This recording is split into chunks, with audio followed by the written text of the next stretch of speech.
Young Jeezy, Snowman, has dropped Therapy for My Soul.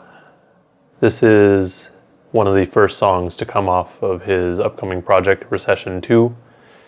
This is a follow-up to his 2009 project, The Recession, and which happens to be one of my favorite Young Jeezy albums. So, hopes are high for that. However, regarding this track, there are a few things that he brings up that I think a lot of people have been waiting for.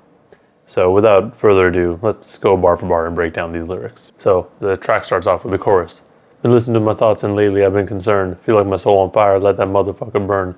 Man, nobody gave me shit, I'll wait my motherfucking turn. Therapy for my soul. I had a few hits, even had a few misses. Got clumsy in the kitchen, even broke a few dishes. Street life scarred me. My soul need therapy, therapy for my soul. The chorus is pretty straightforward. I think you can get just from the chorus alone that it's gonna be him kind of airing his grievances and some of the things that have been bothering him for some time. He mentions that he's had some wins and some misses. That's regarding his career. Like, he was very popular for a long time. And I don't remember the last time someone in popular music brought up Young Jeezy, except for Kendrick Lamar on Good Kid, Mad City, which was in 2013. I'm not trying to say this to be mean. I'm just, personally, I haven't heard anyone really bring up Jeezy in recent years. And he's low-key kind of underrated, but that's debatable. But yeah, he's basically just saying in this chorus, he has some things to talk about. He has some things to get off his chest. And he's going to get them off his chest. And he also just kind of brings up his career, like, yo, there's been ups and downs. That's, just a regular thing that happens in most people's careers. This then goes into the first and only verse. I ain't never been the one to complain. That's win or lose. Made moves and paid dues, walking in my shoes. It's like a dude came with directions that really made me. I was drowning, then threw me afloat. I really saved me. Straightforward. He hasn't been the one to complain whether he wins or loses. He's had to make moves and pay dues. It means basically like, yo, walk in my shoes and see what I did, see what I had to do, see where I am now. And he's basically saying, I came up out of the dirt all by myself. That's kind of what I'm getting from here. Put down everything that I love, that's on my legacy. Never fucked over nobody to make a better me. If you ask me what happened with Kink, we grew apart. Tried to sue, he took me to court, shit broke my heart. He puts down everything that he loves, that's on his legacy. He's like, I swear on my legacy that I ain't never fucked no one over to make myself succeed, essentially. Like, he has never had to put someone down or rely on somebody, essentially, to get where he is. And he's basically saying, like, I swear on my legacy, on all my albums and all my entire career, that I've never had to do this. And then he brings up Kink, who is, what's his name? Kinky B, essentially, who was an associate of Jeezy, basically, who sued him because, I guess, Jeezy owed him money. That I don't think actually happened. Like, so Jeezy said, like, yo, well, we paid you, but, that always is a messy thing that happens when people claim they don't get paid, but other people say they did pay you. It's a whole thing. So yeah, I mean, of course they grew apart because you just, like, dude, you just tried to sue me. How are we gonna be good? Like, we could have figured this out. Basically, at least that's what I'm getting from it. Same dude you made a millionaire sue you for millions, made man, and he wanted all, none for my children. If 1-5 wasn't my dog, I would have touched them. When that shit went down with Gibbs, I couldn't trust him. So he's saying, it's hard when someone that you helped to make, succeed, Like, he felt like he helped Kink succeed and become what he is. But then he sued him for so much money as well. Like, it really, I get it. Like, if I was in that position, I would feel some sort of way as well. And basically he's like, he's speaking as what he is getting from Kink. Like, Kink's like, I want it all. And Jesus is like, but what about my kids, essentially? Then he brings up 1-5, Carbon 1-5, who was the A&R for CTE Records. Basically saying, yo, if 1-5 wasn't my dog, I would have touched him. Meaning he would have done something about it. And basically, like, he's talking about the issues that happened with Gibbs. So Freddie Gibbs, if y'all don't know. He was signed to CTE back in the day with ESGN. That was the first and only project, I believe, that was released through CTE for Gibbs, at least.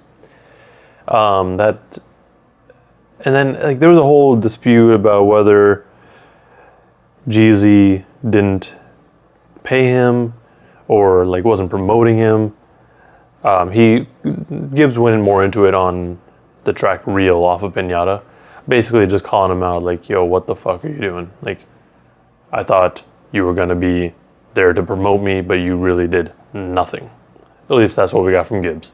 He's like, yo, like, when that shit went down with Gibbs, which is again referring to all that fighting, I guess, like, he couldn't trust him.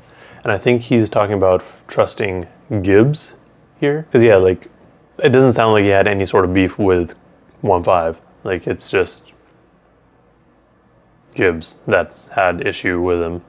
1-5 was just the intermediary, essentially. Invested my hard-earned money, tied up my bread, but he gonna try to tell you I'm flawed. That's in his head, and it's happening just the way that I said it. Good on your own. And if I'm honest, nothing gangsta about you. Leave this alone. Basically, Gibbs is like, or Jeezy's like, yo, I put in the work, I put in the money to help you, supposedly, and you're gonna tell me, or you're gonna tell other people, like, all these things, like, that I'm flawed, that I didn't promote you the way that you think you should have been.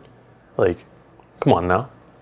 Like, he's basically like, and I mean, it's fair. Like, if Jeezy really did do his part, I would be upset too. Like, if I was Jeezy, like, I would be real mad. Like, yo, why are you still throwing dirt on my name, even though I really did all these things?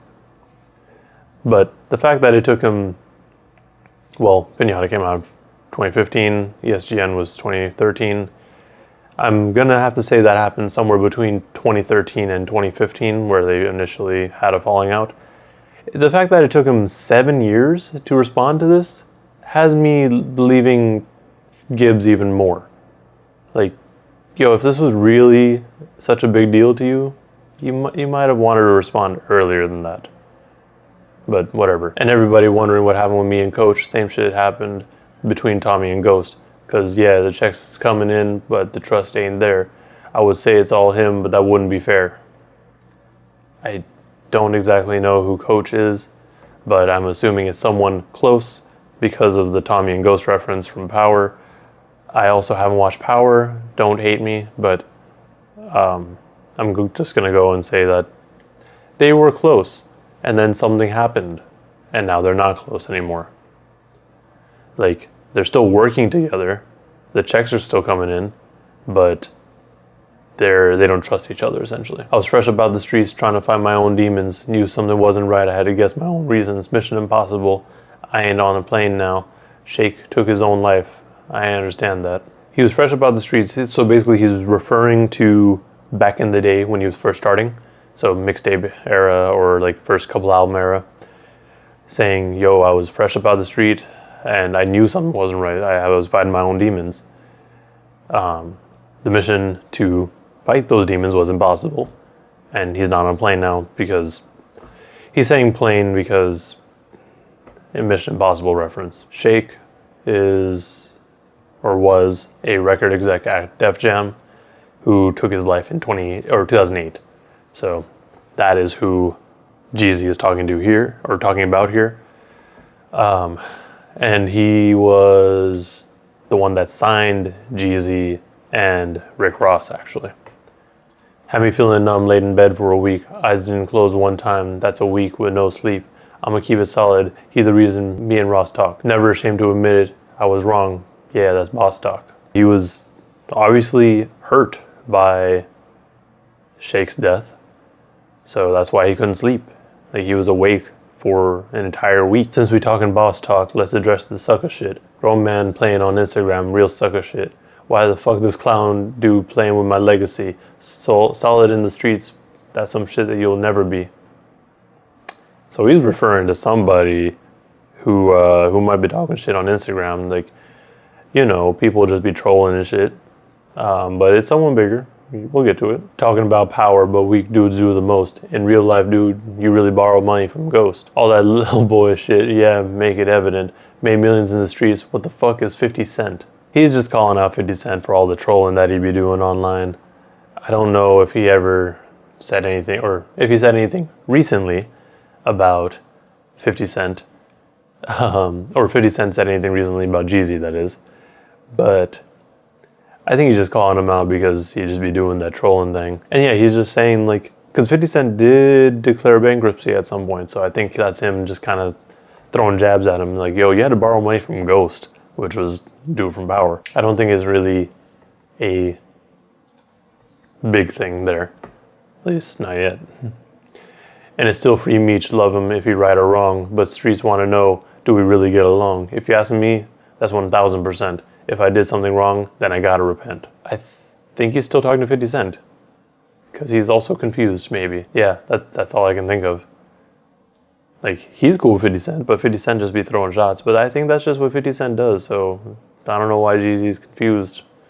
I mean, have a conversation with the man, I guess. Tell him to stop, because he needs to relax with that sometimes. Ain't no hatred in my heart, ain't no hatred in my veins. If you felt me being distant, then I think it's time to explain. And I was sticking to my plan while Raph Simmons took the stand. He tried to G-money me. What's happening with your man? Now this one's a little bit more confusing to me. I'm like, what does Raph Simmons have to do with this? Yeah, I really don't know what that Raph Simmons line is for. I don't know what's going on with that, because Raph Simmons is just the fashion designer, so I don't know what exactly he has to do with 50 Cent or Jeezy. Unless he's referencing something else entirely. Tried to throw me in your case. Guess he's trying to save face. No exception, know the rules. I just handled it with grace. And I ain't saying that you told him to do it. I know better. So it sounds like 50 Cent had gotten Jeezy or implicated in some sort of thing that he wasn't necessarily involved with. At least that's what I'm getting with this. Or someone in general did this. Maybe not 50 Cent specifically, because he said they cool? I don't know. Still the same dude, nothing but love, that's forever. See my ego and my pride, yeah, I put it all aside. Reminiscing about all them late nights we used to vibe. When it's all said and done, we're brothers, your mother love us. So he's basically saying, you know, I'm still the same dude, it's all love. I'm just reminiscing about all the late nights we used to spend together, when we used to vibe. And he's like, yo, we're still brothers, your mother loves us. Like, he's trying to make it seem like he's trying to reconcile with them, whoever he's talking to, whether that actually be 50 Cent at this point or someone else. The feds did you dirty, can't stand the motherfucker. Speaking about brothers, welcome home, T. A dude might owe you money, but that dude ain't me. I be looking for the truth, because that shit be hard to find. All these lies and these rumors fucking with my peace of mind. Yeah, so he's talking about how somebody, T, has come home. And then he's like, yeah, and I mean, someone owes you money, but it ain't me. He's talking about T Grizzly? Maybe.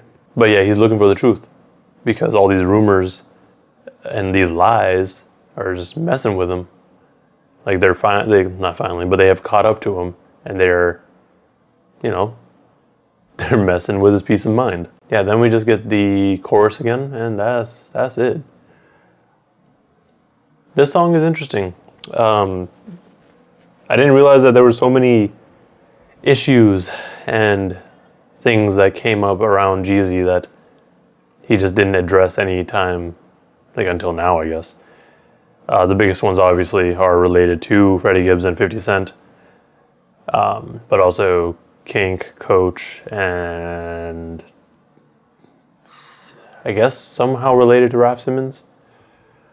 But anyways, I'm surprised it took him this long to respond to what Freddie Gibbs had to say. I mean, him calling out 50 Cent always just makes sense, because 50 Cent honestly usually deserves it. Like, he just deserves to be trolled back or dissed. Because, I mean, what's he gonna do? Go on IG and post another meme? But anyways, I actually really did like the song. Like, taking away, like, how much stuff he's talking about or who he's talking to. Because, like, you guys may probably know already, I'm a huge Freddie Gibbs fan. So, taking that away, like, this is a really dope song. Like, I fully enjoyed this. And like I said, if we're ignoring the Freddie Gibbs part, because I'm going to have to feel some sort of way. Like, I'm going to more defend Freddie Gibbs until everything is aired out. Or until I get more information. But regardless, like, it's just a very smooth song. And Jeezy did what he set out to do. He's basically just having therapy for his soul. I mean, low-key, this actually is pretty dope. Like, this actually makes me really excited to see what his album's going to sound like. Overall, I did enjoy the song. It was a good listen. And, he brought a lot of interesting facts up. And a lot of stuff that I wasn't aware of. Like, I didn't know he had these other issues going on. I don't know why he brought a 50 Cent, and I still don't know why he brought a 50 Cent. But it's interesting. Anyways, let me know in the comments below if I missed anything or misinterpreted anything. And also, if there's any more info regarding him and 50 Cent, let me know that too, because I am curious. Like, is there further beef between them other than 50 Cent just being a troll? And also, tell me who Coach is. I'm not sure who that is. But anyways, like and subscribe if you want to see more content and breakdowns like this. Thank you for watching, and please stay safe out there.